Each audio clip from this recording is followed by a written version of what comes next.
Hello everyone.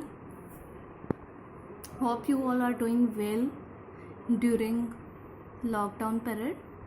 Today we will start chapter number 1 of chemistry class 9th, matter and its surroundings. It's a very basic and the easy chapter of chemistry of class 9th. And firstly we will start from the definition of matter. What do you mean by matter? Matter is made up of large number of extremely small particles.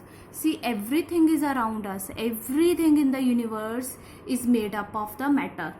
Anything, whatever you see around us, like a table, chair, door, window, everything is a matter. See, now the properties of the matter. Main properties, first property is particles have space between them. Particles have a space between them. It varies with the size, and like number is also varies. Second is that they are continuously moving. Particles are continuously moving. They never rest because they possesses kinetic energy, which increases with the rise in temperature. Third property is particles of matter attract each other. They are attract each other and they bound together.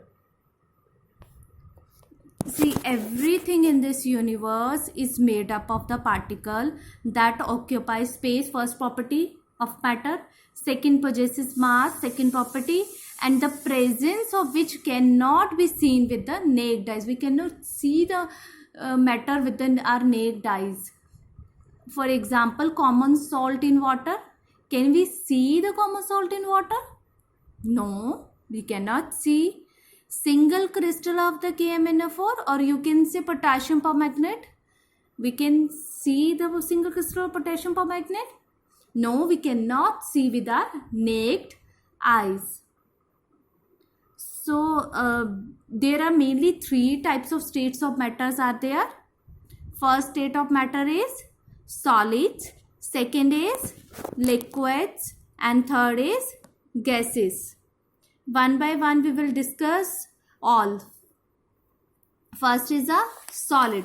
What is the properties of the solids? See, as the name suggests, solids possesses rigidity and is incompressible. They are very hard in nature. They are incompressible. We cannot compress, and solids have a definite shape. See, we see the table is having a definite shape, and we see the window, we should see the door, they are having a definite shape and a definite volume. We know the size of the solid, size of the bed, size of the door. These are the main physical properties of the solids. Next property of the solid is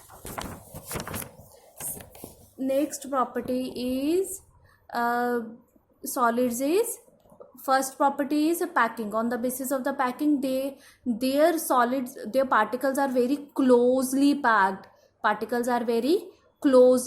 Second is the interparticle distance. The particle distance between the particles are the smallest. That is why they bind together to make the material hard in nature, solid in nature. Interparticle forces of attraction is very strong, or you can say the strongest one. That is why they are solids. They are having a definite shape and volume. They are incompressible. We cannot compress it. And next is rigidity, fluidity. They are very rigid. Energy, the energy between the particle. We have already talked about the kinetic energy present in the particles. Particles never rest. They move with the help of kinetic energy. The energy between the particle is minimum, and density is a mass per volume is very high. Next property is the diffusion. They do not show this kind of property. Now the question arises about the solid is why the wooden door of the classroom is solid in nature. Why the wooden door of the classroom is solid in nature? See, the distance between the particles is very less. They are closely packed, and the interparticle distance is the smallest, and the intermolecular force of attraction, the distance is smallest, the force of attraction is the strongest, and they have a defined shape and volume. They are rigid and the energy is minimum. That is why wooden door of the classroom is solid in nature. Students, in the next video we will discuss the properties of the liquids. For more videos, don't forget to subscribe my channel and like and share my video as much as you can. Thank you.